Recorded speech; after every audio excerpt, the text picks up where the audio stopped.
Hello and welcome to Abide with me. I pray that these readings and verses find you well and add a little bit of light to your day. Please don't forget to like, share, and subscribe.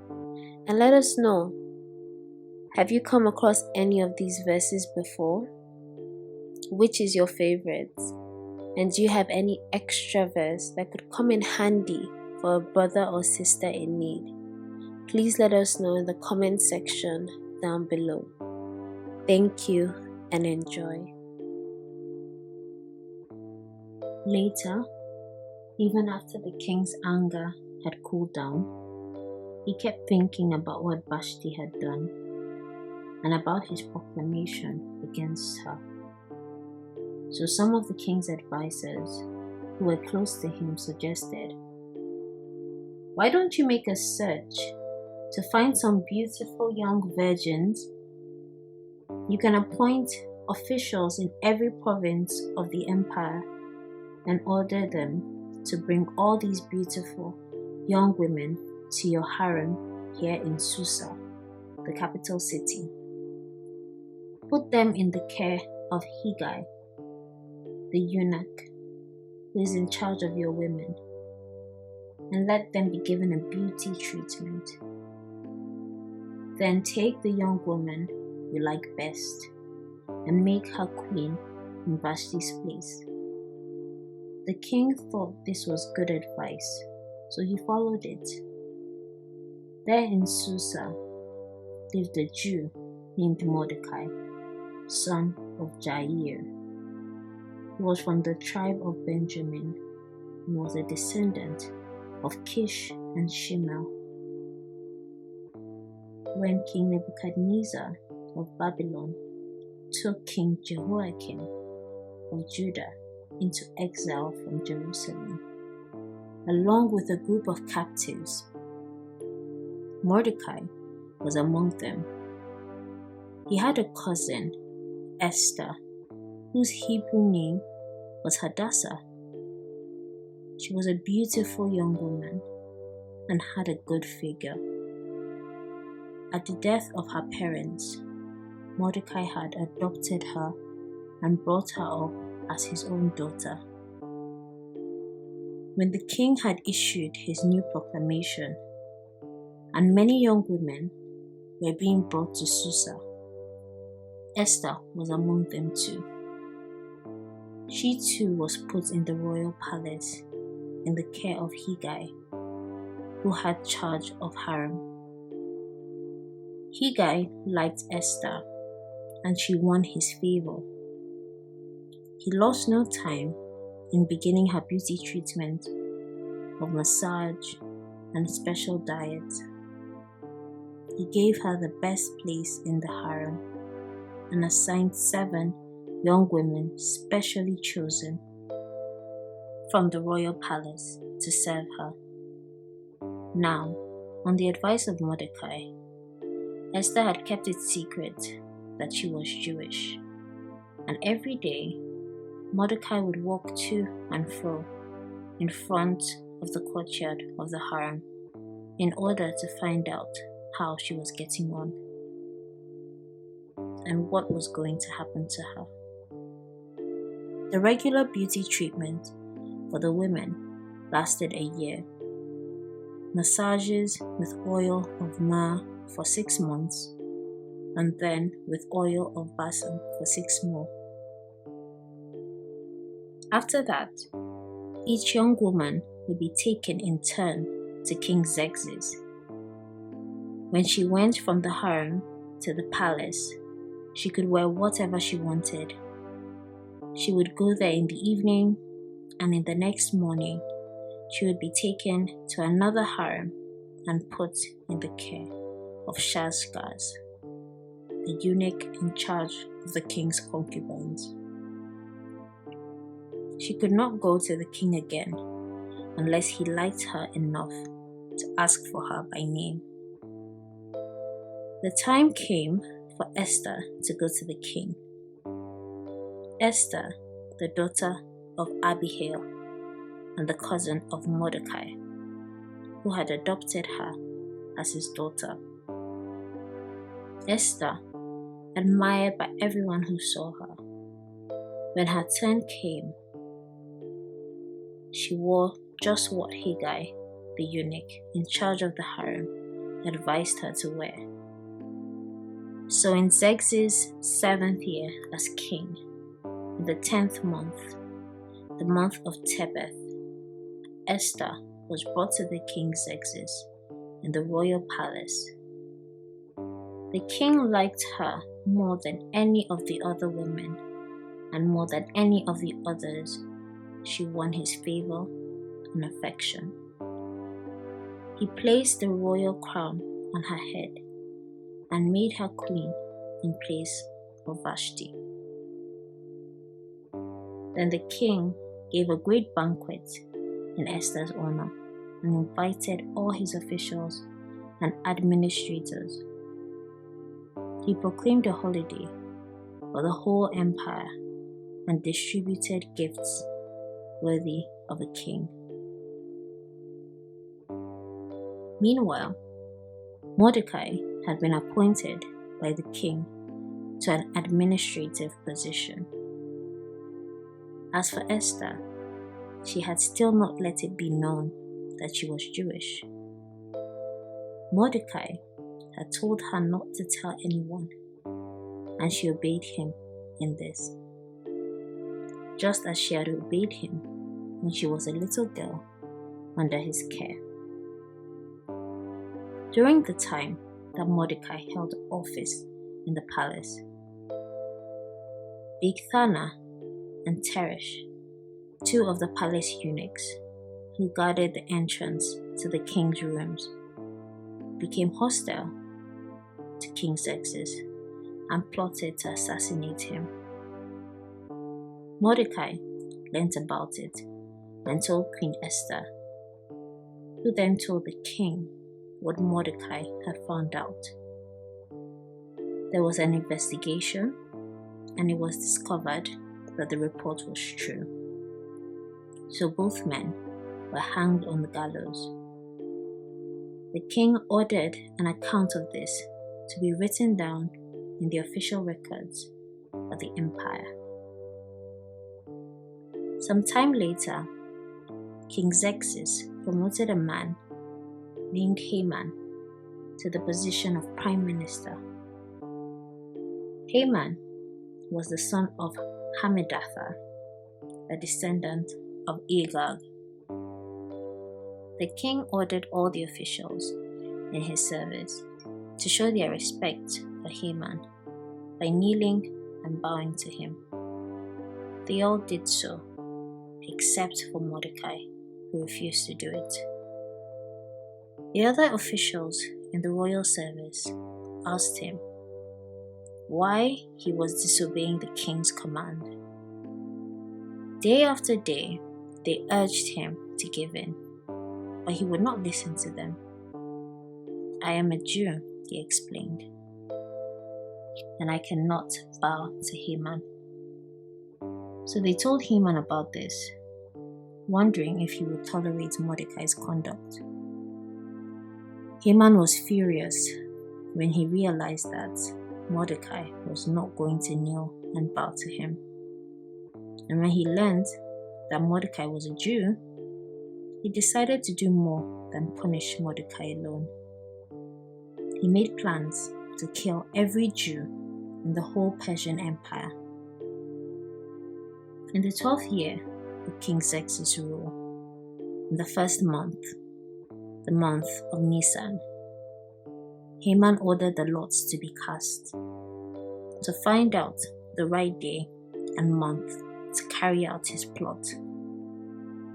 The 13th day of the 12th month, the month of Adar, was decided on. So Haman told the king, "There is a certain race of people scattered all over your empire and found in every province. They observe customs that are not like those of any other people. Moreover, they do not obey the laws of the empire. So it is not in your best interest to tolerate them. If it please your majesty, issue a decree that they are to be put to death. If you do, I guarantee that I will be able to put more than 340,000 kilograms of silver into the royal treasury for the administration of the empire. The king took off his ring, which was used to stamp proclamations, and made them official, and gave it to the enemy of the Jewish people, Haman, son of Hammedatha, descendant of Agag. The king told him, "The people and their money are yours. Do as you like with them."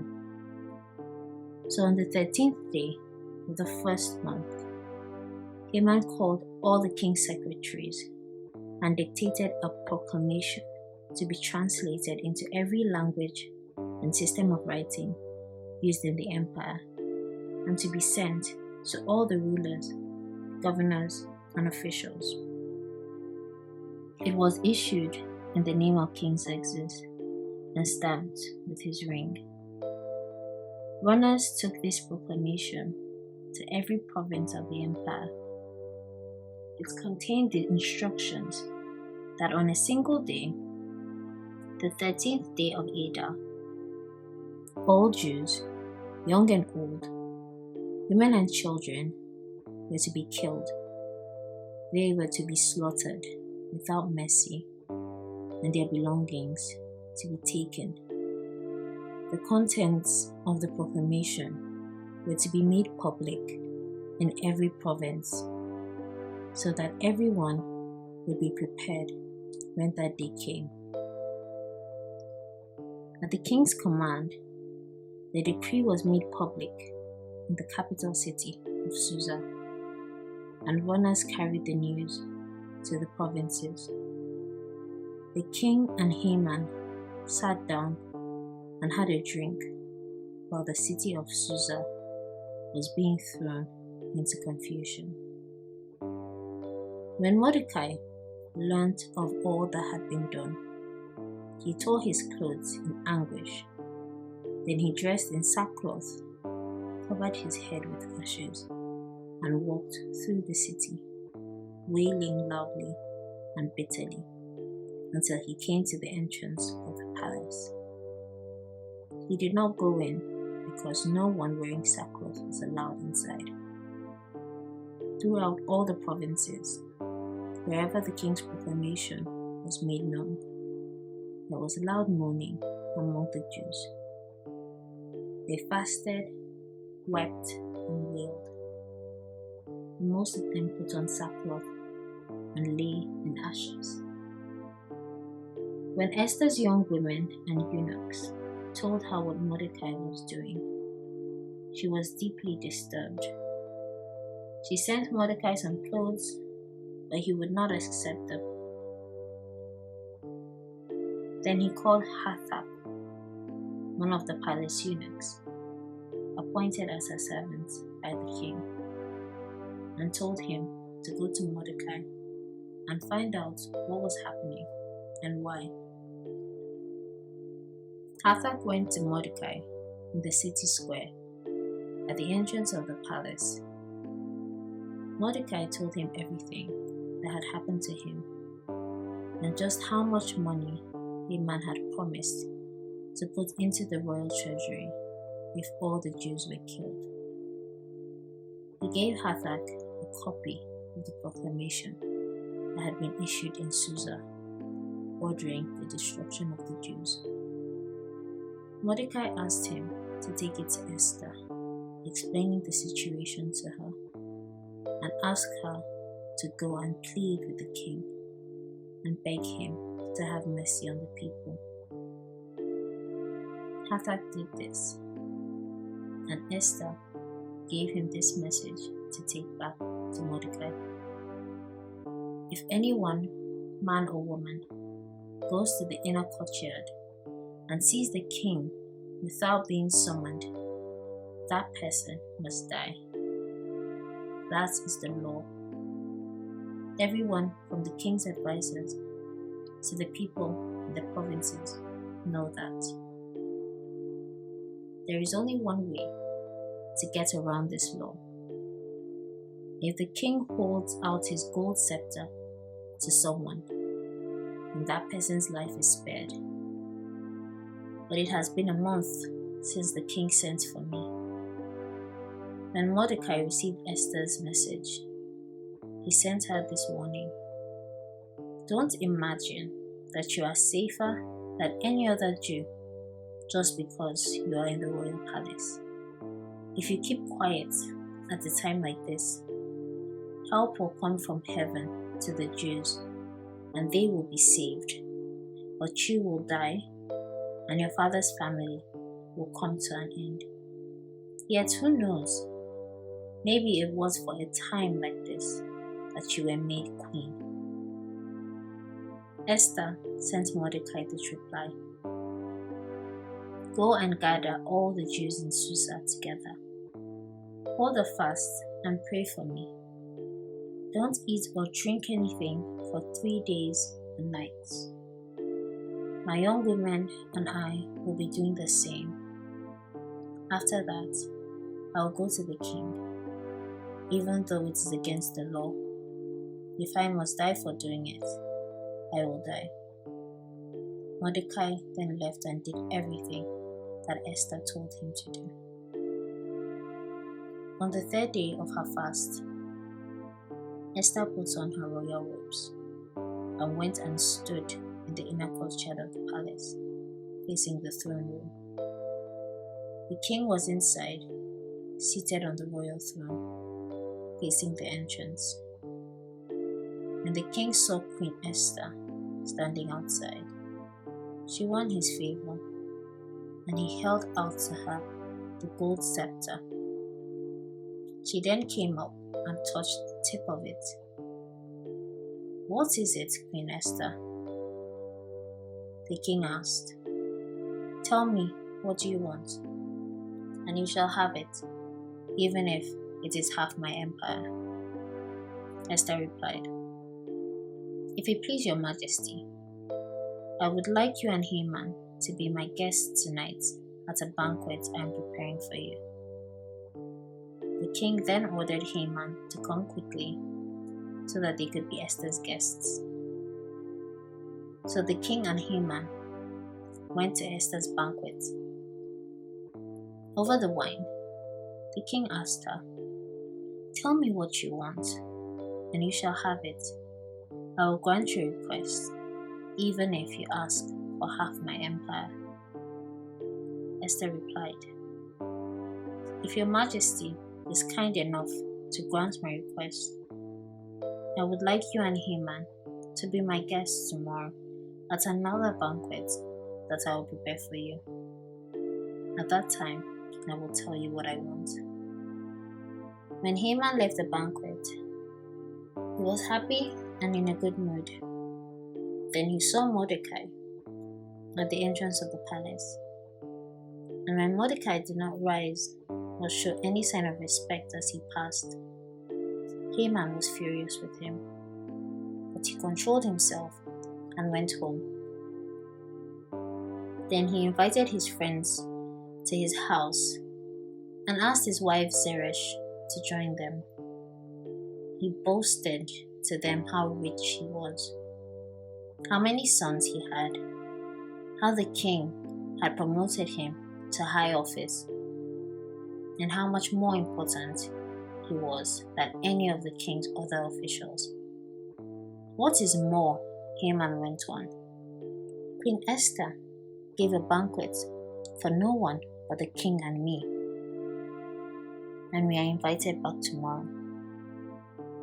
But none of this means a thing to me, as long as I see Mordecai sitting at the entrance of the palace. So his wife and all his friends suggested, Why don't you have gallows built, 22 meters tall? Tomorrow morning, you can ask the king to have Mordecai hanged on it, and then you can go to the banquet happy. Haman thought this was a good idea, so he had the gallows built. That same night, the king could not get to sleep, so he ordered the official records of the empire to be brought and read to him. The part they read included the account of how Mordecai had uncovered a plot to assassinate the king. The plot made by Bigthana and Teresh, the two palace eunuchs who had guarded the king's rooms. The king asked, "How have you honored and rewarded Mordecai for this?" His servants answered, "Nothing has been done for him." "Are any of my officials in the palace?" the king asked. Now Haman had just entered the courtyard. He had come to ask the king to have Mordecai hanged on the gallows that was now ready. So the servants answered, "Haman is here, waiting to see you." "Show him in," said the king. So Haman came in, and the king said to him, "There is someone I wish very much to honor. What should I do for this man?" Haman thought to himself, "Now, who would the king want to honor so much? Me, of course." So he answered the king, "Order royal robes to be brought for this man, robes that you yourself wear. Order a royal ornament to be put on your own horse. Then get one of your highest noblemen to dress the man in these robes and lead him, mounted on the horse, through the city square. Let the nobleman announce as they go, 'See how the king rewards a person he wishes to honor.'"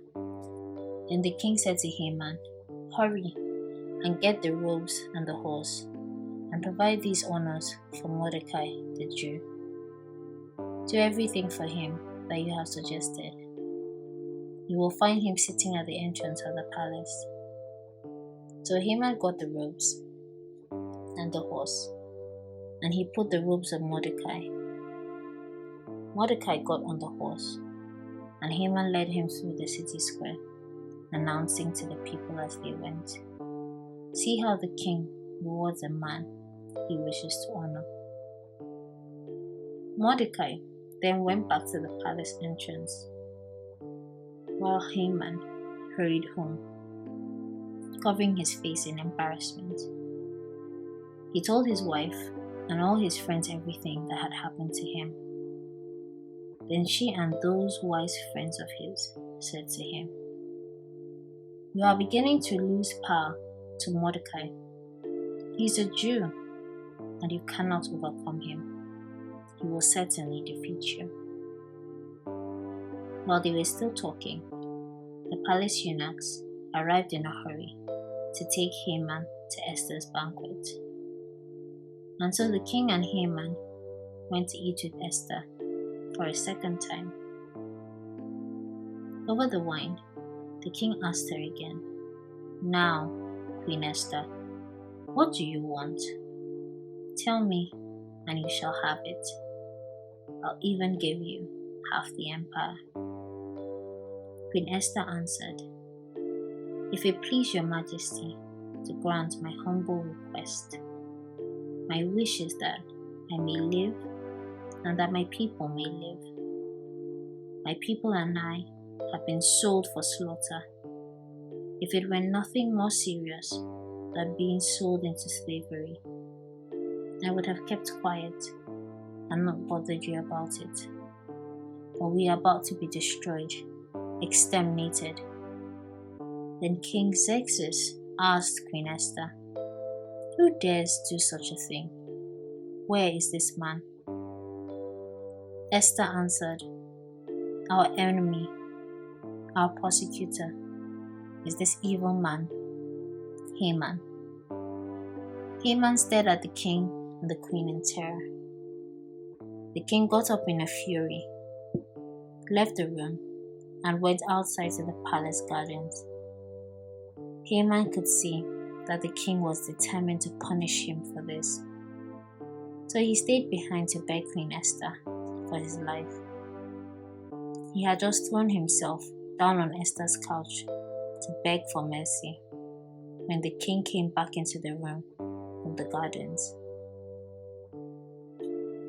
Seeing this, the king cried out, "Is this man going to rape the queen right here in front of me, in my own palace?" The king had no sooner said this than the eunuchs covered Haman's head.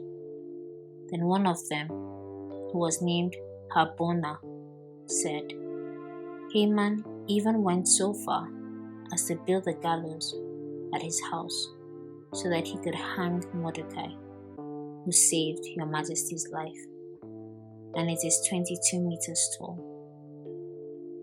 Hang Haman on it," the king commanded.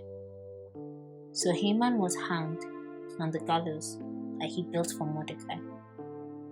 Then the king's anger cooled.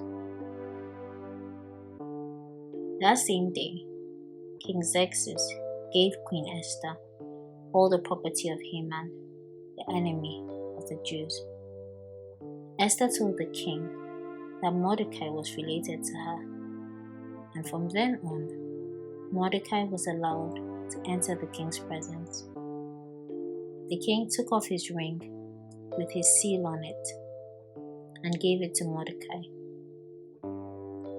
Esther put Mordecai in charge of Haman's property. Then Esther spoke to the king again, throwing herself at his feet and crying. She begged him to do something to stop the evil plot that Haman, descendant of Agag, had made against the Jews. The king held out the gold scepter to her. So she stood up and said, "If it please your majesty, and if you care about me, and if it seems right to you, please issue a proclamation to prevent Haman's orders from being carried out. Those orders that the son of Hammedatha, the descendant of Agag, gave for the destruction of all the Jews in the empire. How can I endure it if this disaster comes on my people and my own relatives are killed?" King Xerxes then said to the queen and Mordecai, the Jew, "Look, I have hanged Haman for his plot against the Jews, and I have given Esther his property. But a proclamation issued in the king's name and stamped with the royal seal cannot be revoked. You may, however, write to the Jews whatever you wish, and you may write in it my name and stamp it with the royal seal." This happened on the 23rd day of the 3rd month, the month of Sivan.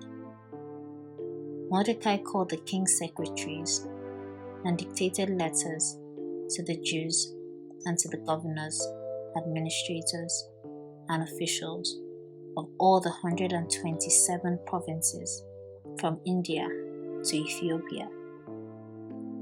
The letters were written to each province in its own language and system of writing, and to the Jews in their language and system of writing. Mordecai had the letters written in the name of King Xerxes and stamped them with the royal seal. They were delivered by riders mounted on fast horses from the royal stables.